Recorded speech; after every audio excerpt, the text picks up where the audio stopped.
Imagine a future where, the healthcare professionals we rely on for comfort and care. Yeah. Well, what if they're also the ones sparking the next big medical breakthrough? Like your Wow. nurse isn't just great at patient care, but also an entrepreneur, designing solutions right there.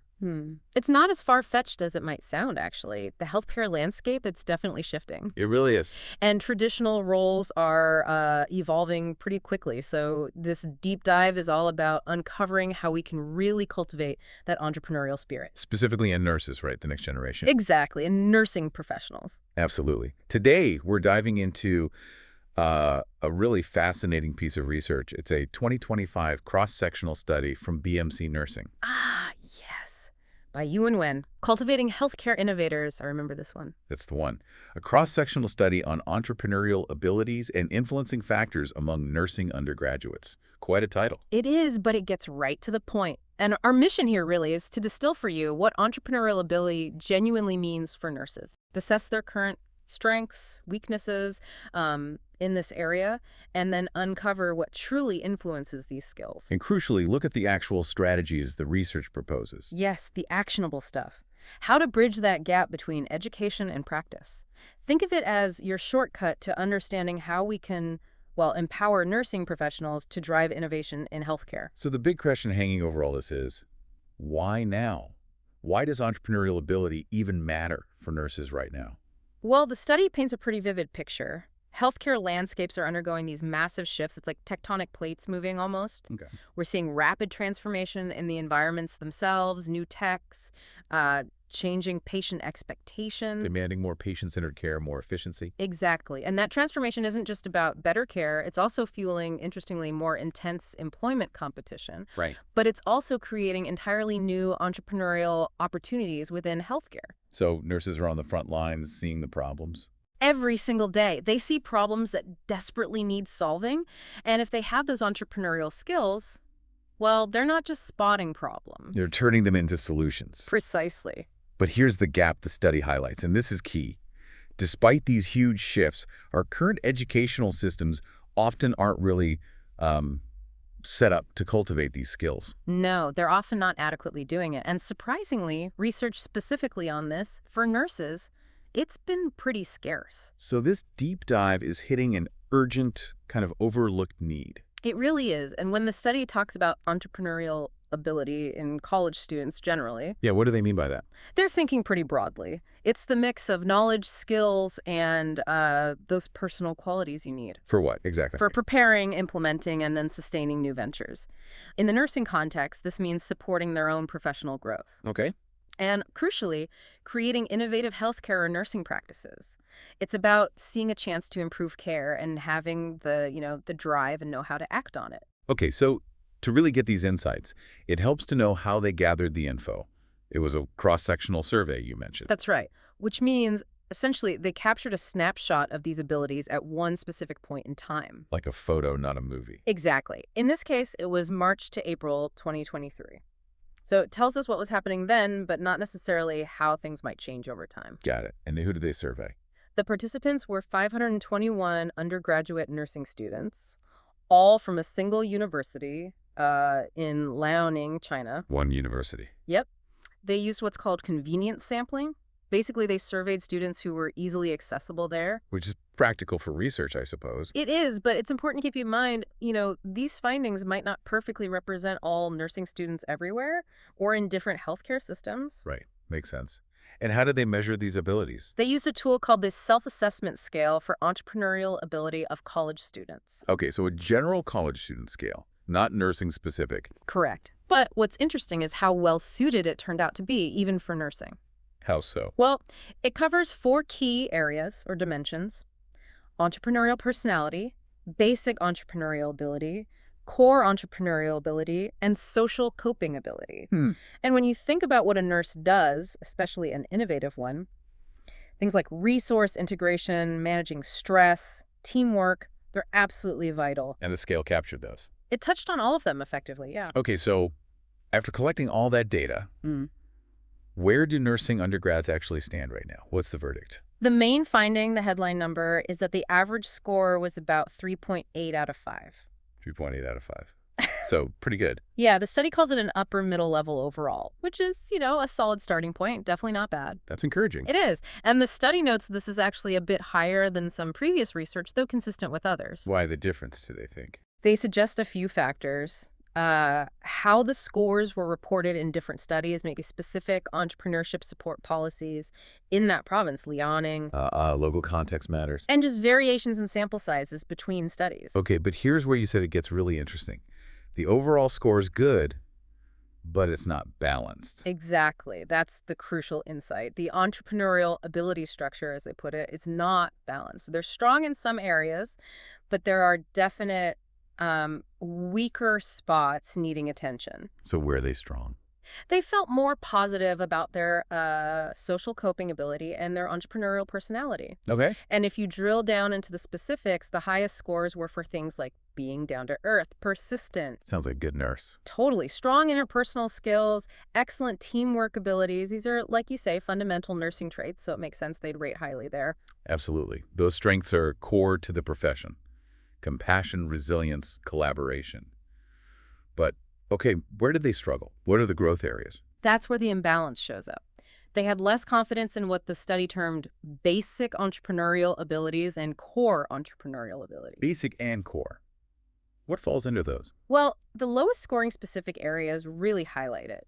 Practical ability, courage and daring, and resource integration. Practical ability and resource integration. Yeah. That sounds critical for actually doing something innovative. It really is. So it's one thing to have a good idea or work well with others, right? Yeah. But it's another thing entirely to execute that idea, to pull together the necessary resources, especially when they aren't obvious, and do it in a practical way. So what does this mean, big picture, for healthcare innovation? It highlights that practical ability and resource integration are probably the areas needing the most improvement for these nursing students. And that's probably not just a nursing issue, is it? That gap between idea and execution. Oh, absolutely not. It's often the biggest hurdle for innovators in any field, bridging that gap between a brilliant concept and the gritty reality of making it happen. It's the difference between a blueprint and a building. Perfectly put, especially when resources aren't just handed to you. Okay, so moving beyond just assessing where things are now, the study also looked at why. What influences these abilities? Yes, they identified key influencers. Using their statistical analysis, they found 4 factors that significantly predicted entrepreneurial ability. Only 4. 4 significant predictors, yeah. And together, they accounted for nearly a fifth, about 19.3% of the differences they saw among students. Okay, what was the first one? First up was academic performance ranking. Generally, students who did better academically tended to have higher entrepreneurial abilities. That makes sense, I guess.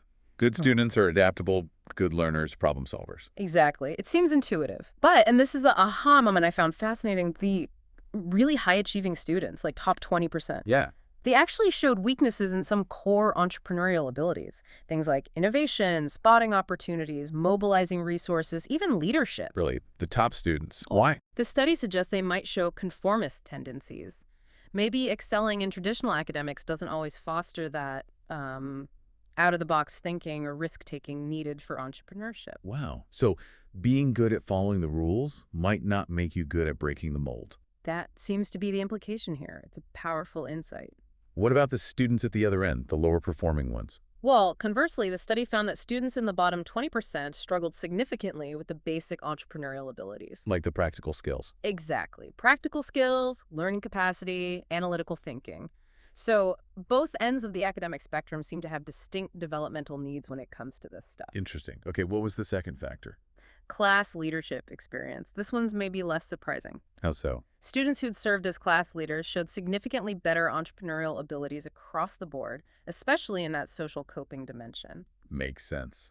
Leadership roles force you to take initiative, innovate a bit, juggle resources, handle stress. Precisely. They inherently hone those critical skills, navigating complexity, motivating people, very entrepreneurial traits. Okay, factor 3.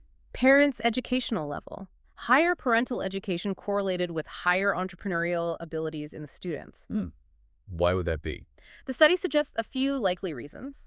Access to better educational resources growing up, perhaps more informed guidance from parents. Maybe better financial footing, too. for support. That's another possibility. They mention improved economic conditions. And also potentially a broader network of social contacts through the parents. Right. Connections can help.